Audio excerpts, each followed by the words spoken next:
Parlons maintenant de cette expédition scientifique hors norme qui a commencé à Terre de Haut. Une centaine de scientifiques et de techniciens venus du monde entier ont comme mission de faire l'inventaire de la biodiversité en mer et sur terre dans les îles du Sud.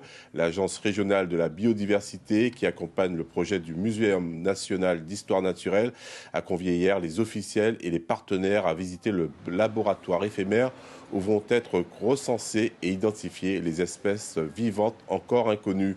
Sylvie Gustave-Di Duflo, la présidente de l'Agence régionale de la biodiversité Île-de-Guadeloupe, relate les débuts de cette aventure qui prend forme aujourd'hui. Elle est interrogée par Marilyn Plaisir et Rémi de France.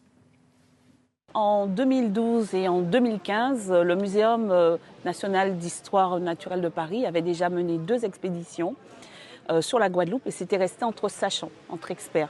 Et je leur ai dit, mais vous êtes passé quand sur ce territoire? Et en fait, j'étais mal à l'aise.